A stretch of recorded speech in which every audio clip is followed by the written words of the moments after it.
Welcome to our evidence-based practice training on reinforcement. Today's learning objectives are: participants will be able to define and gain an awareness of CAPTAIN, AFFIRM, and EVPs. Participants will be able to understand positive, negative, and token reinforcement. Participants will also be able to describe the principles of effective reinforcement and identify steps for effective implementation. First, we will discuss and build an awareness of CAPTAIN, AFFIRM, and EVPs. We will define the acronyms for you in the next couple slides. What is CAPTAIN? First, CAPTAIN stands for California Autism Professional Training and Information Network. It is an interagency network based in California. CAPTAIN was created to support individuals with autism spectrum disorders, or ASD. CAPTAIN provides information, resources, and trainings on evidence-based practices, or EVPs. They emphasize how to use EVPs to assist students to access the California state standards and prepare them for college and career readiness. Even though they were developed for the ASD population, research shows that EVPs are beneficial for all our students. For more information, you can visit the CAPTAIN website at www.captain.ca.gov. The Autism Focused Intervention Resources and Modules, also known by its acronym AFFIRM, is a website that provides modules that are designed to help you learn the step-by-step process of planning for, using, and monitoring an EVP with learners from birth to 22 years of age with autism. Supplemental materials and handouts are also available for download from the site. To learn more about AFFIRM, the link is shown here on the slide. You can create a free account and explore all that AFFIRM has to offer. Evidence-based practices are a set of practices that are focused and have clear evidence of positive effects with children with ASD. Currently, there are 28 evidence-based practices that have been shown to be effective for addressing challenging behavior.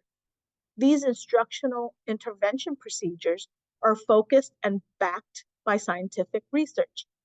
For a practice to qualify as evidence-based, researchers provide information that shows it provides positive outcomes for people with autism spectrum disorders.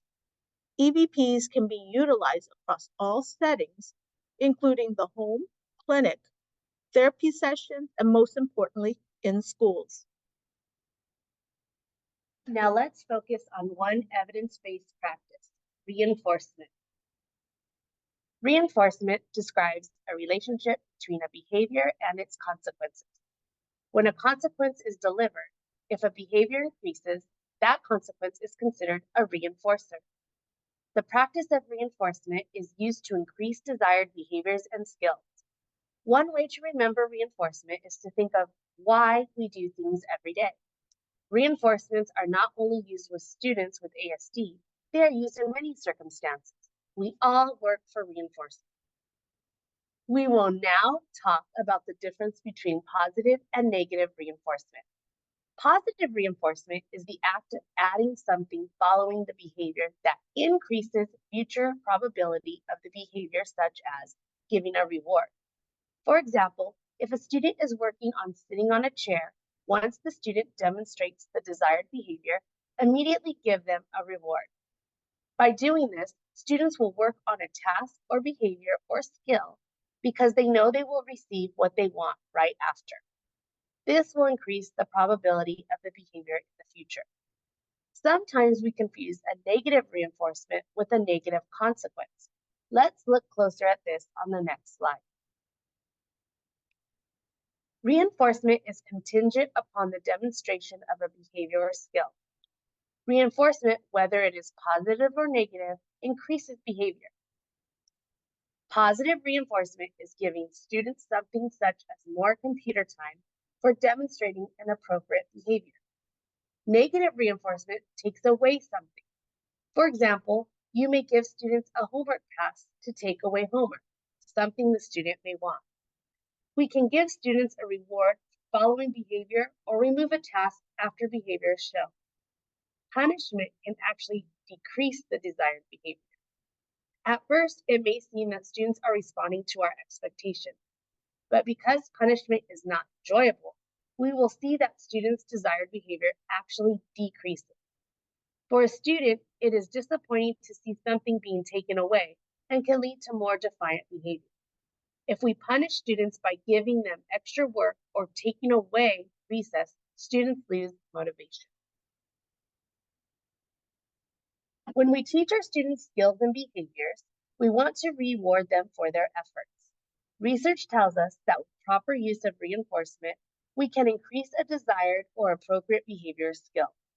For example, first complete one math problem, then you get 2 minutes of iPad time. Research does not support bribes in helping with desired behavior skills. Bribes come before children can practice desired skill or desired behavior. We want them to stop the inappropriate behavior so we can give them their reward before they actually try.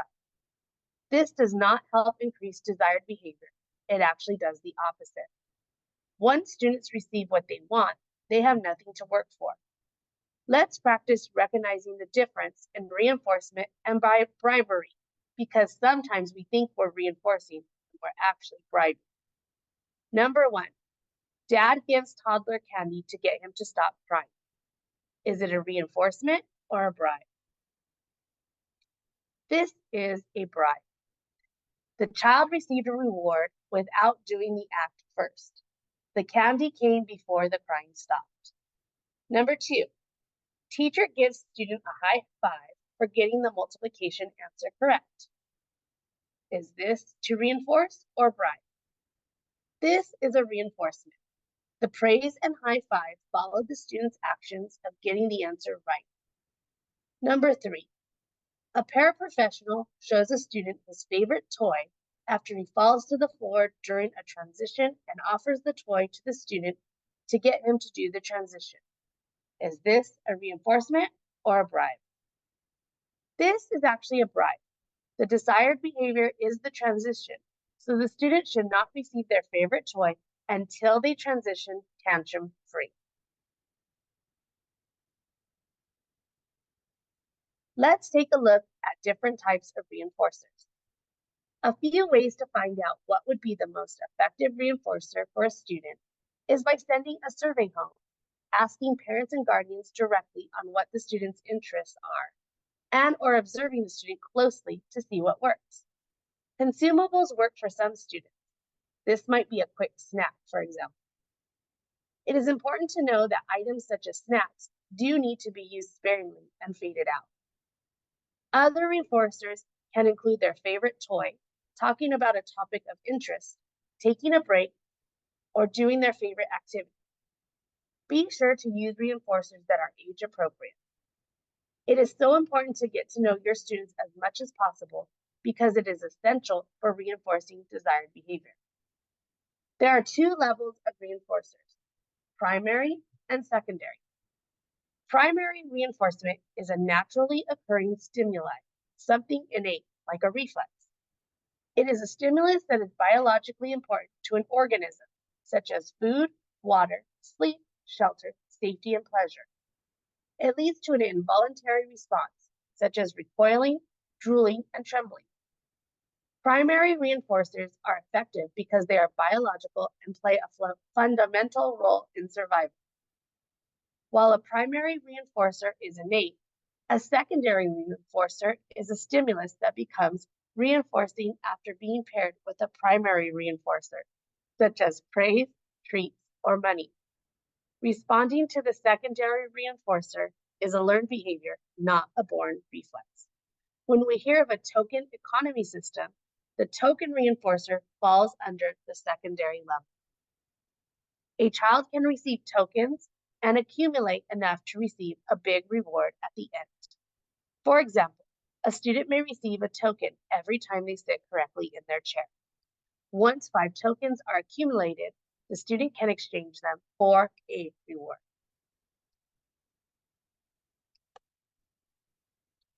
We will now watch a video that models how to use reinforcement.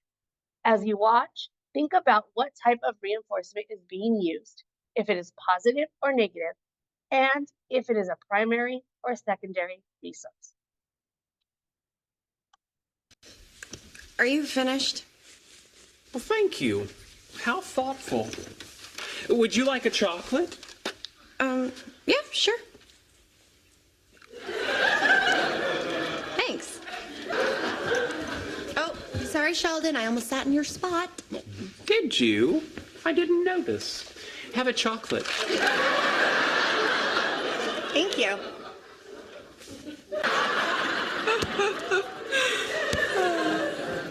You're here a lot now. Oh, am I talking too much? I'm sorry. Zip. Thank you. Chocolate? Yes, please.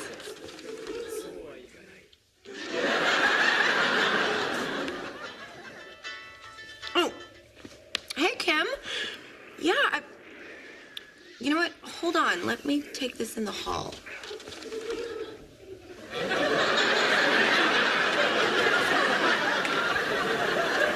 You'll never guess who they got to replace you with. Okay. I know what you're doing. Really? Yes. You're using chocolates as positive reinforcement for what you consider correct behavior. Very good. Chocolate? No, I don't.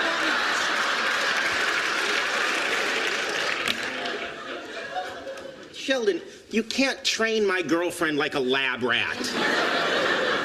Actually, it turns out I can. Well, you shouldn't.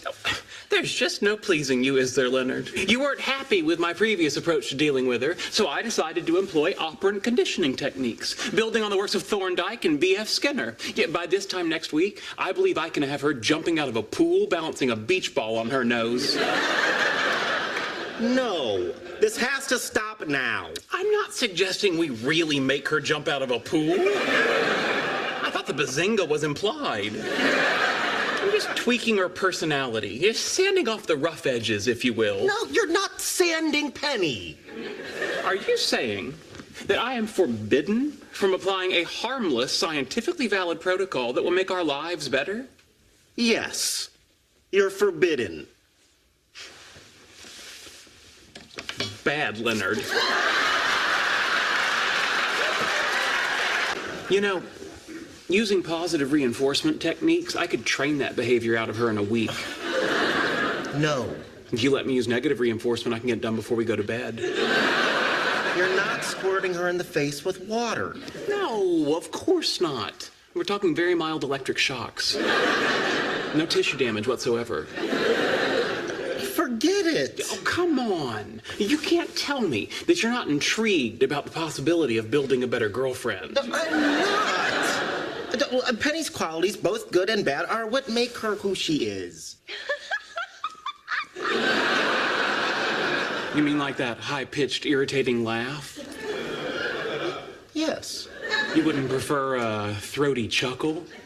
You're not changing how Penny laughs. No, that would be incongruous. No, I was going to lower the whole voice to a more pleasing register. Sorry, guys. That girl is freaky. Come again? Freaky. Freaky? Yeah, freaky.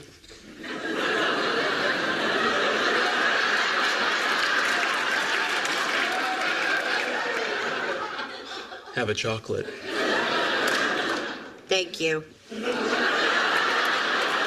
Well, I'm going to make some warm milk and then turn in. I trust if you two are planning on engaging in amorous activities, you'll keep the decibel level to a minimum. Of course.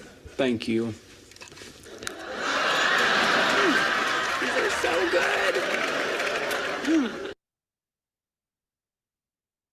Okay, we know that video is a little bit silly, but it gets the point across of how to use reinforcers. In this video, the reinforcement was a consumable, chocolate, and it was positive. It is a positive reinforcement because it was given to the person to increase the behavior. Chocolate is considered a primary resource because it is food.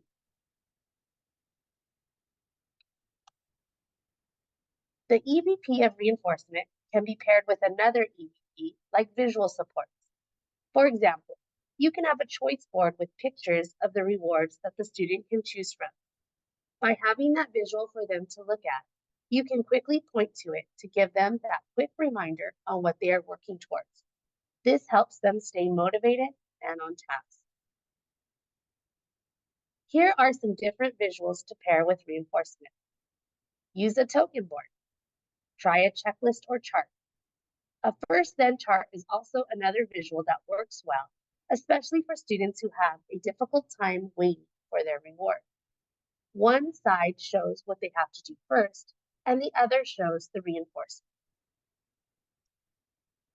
We will now look at how reinforcement and visual supports can be paired together in the form of token economy and reinforcement menus.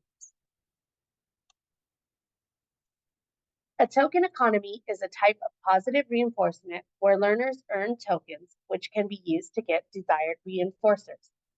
Remember, in order to earn tokens, a learner must demonstrate appropriate skills and/or behaviors. Shown here is an example of a commonly used token economy I am working for. The one shown here has 12 boxes, but a token board can vary in the amount of token boxes needed to earn the desired reinforcer. Students first pick out what they want to work towards earning. Then every time the student exhibits the desired skill and/or behavior, they earn a token to be placed on the board. Once the student earns tokens for all the boxes, they can exchange them for the item that they have been working for. It is also important to note that once a token is earned, you cannot take it away. It has already been earned for demonstrating behavior. Tokens are not to be used as a punishment. When using a token system, please consider the developmental level of the learner. If you work with younger children, toddlers and preschoolers, know that token economies may not be appropriate for them. They may be too young to cognitively understand the value of a token and need something more immediate. We will now watch a video that models how to use token economy reinforcement.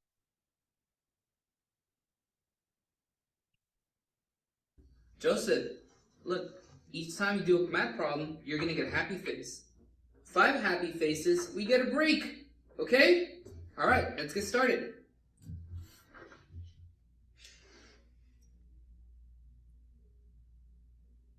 Awesome, happy face. Perfect. I like it.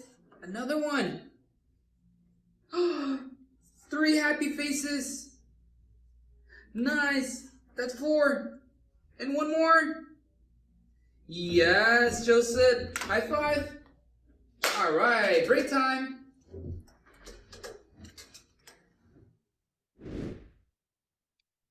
I want to draw your attention to how the teacher established this token economy.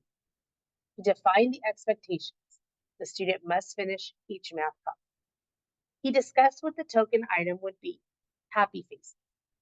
He explained the amount of tokens, 5 happy faces, needed to access the reward, a break.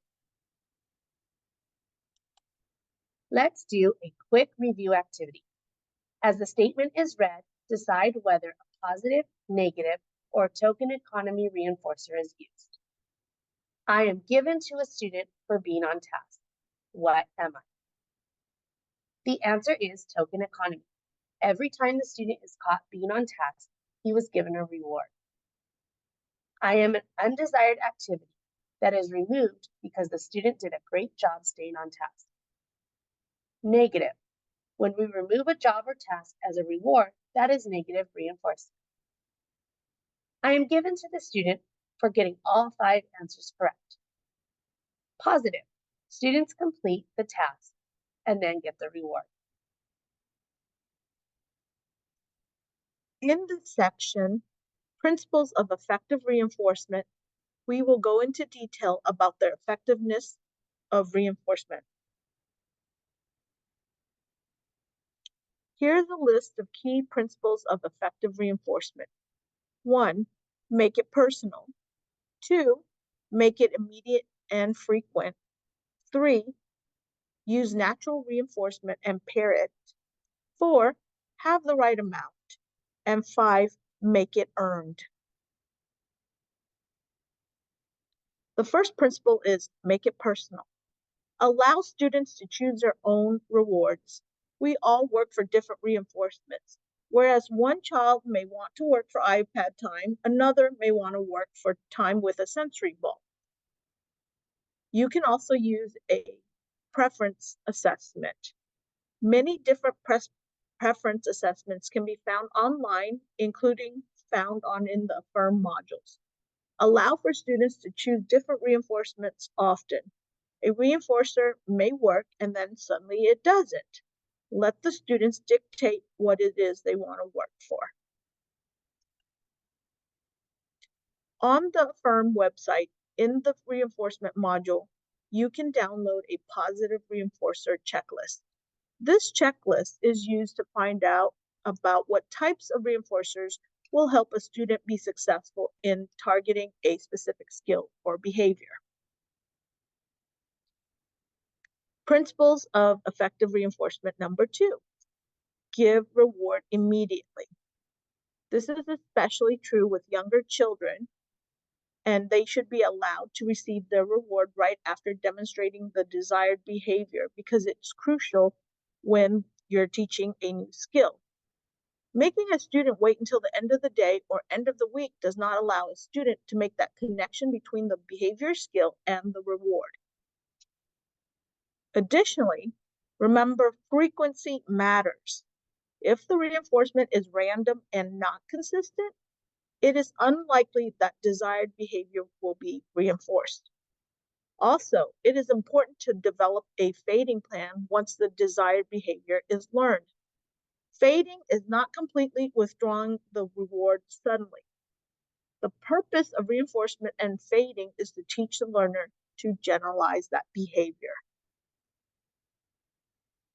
The third principle of effective reinforcement addresses natural reinforcement pairing. This means that 2 reinforcers are delivered concurrently. A natural reinforcer is one that has a direct relationship to the behavior and occurs naturally in the environment. Examples of natural reinforcement can include, but is not limited to, praise, smiles, or even time to work or play with the teacher. It is also important to make sure you are also offering just the right amount of reinforcement. The reinforcement is equal to the task difficulty. If you offer the reward too much, this may lead to low motivation. For example, if you let a student play their favorite game all day, by the end of the day, there is a good chance they will no longer want to play that game. That causes the reinforcer to lose its power. It is important to make your rewards contingent on the target behavior or skill that the child is learning. Good behavior does not automatically equal a reward. Be sure to define ahead of time the target behavior and response you are expecting. Make sure that anyone that is working with that student is also clear on this. If there is an assistant or other service providers that work with the student, they should also be aware. The more often the student is rewarded for the target behavior, the more likely he or she will repeat it. So far, we've built our awareness of Captain, Affirm, and EVPs, defined positive and negative and token reinforcement, described the principles of effective reinforcement, and now we'll discuss the steps for effectively implementing reinforcement. This checklist can be found on the Affirm website under the reinforcement module. It walks you through the whole process of implementing a reinforcer with a student. It starts with the planning process and takes you through to collecting new data and evaluating next steps. This checklist works for implementing a positive reinforcer, a negative reinforcer, or a token economy. This checklist is a great way to make sure that you are implementing a reinforcer with fidelity. Step 1, planning. During this part of implementation, you first determine where you should start with the student. In order to do this, you need to collect baseline data.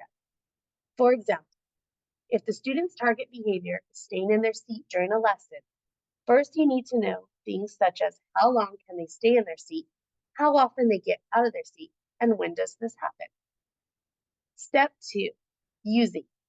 Once you have collected baseline data on the student's target behavior, it is then time to determine the level of performance you will require from the student for the reinforcer to be earned. Are you going to give the reinforcer every time the student performs the behavior or skill, or intermittently? Are you going to give the reinforcer based on frequency of a behavior or based on the amount of time a behavior occurs? It is very important to think all of this through because it helps with consistency and fidelity. Step 3, monitoring. After you have implemented the reinforcer, it is important to evaluate how it is working. If the behavior is improving, then you can assume that it is working. However, if it is not working, it's time to reassess potential reinforcers or reevaluate the skill and criteria you have set.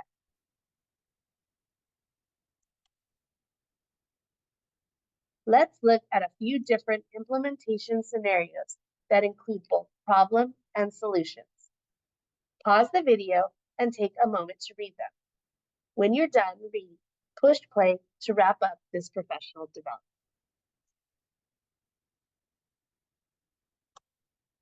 Before we end, here's a slide with the resources that were used for this presentation.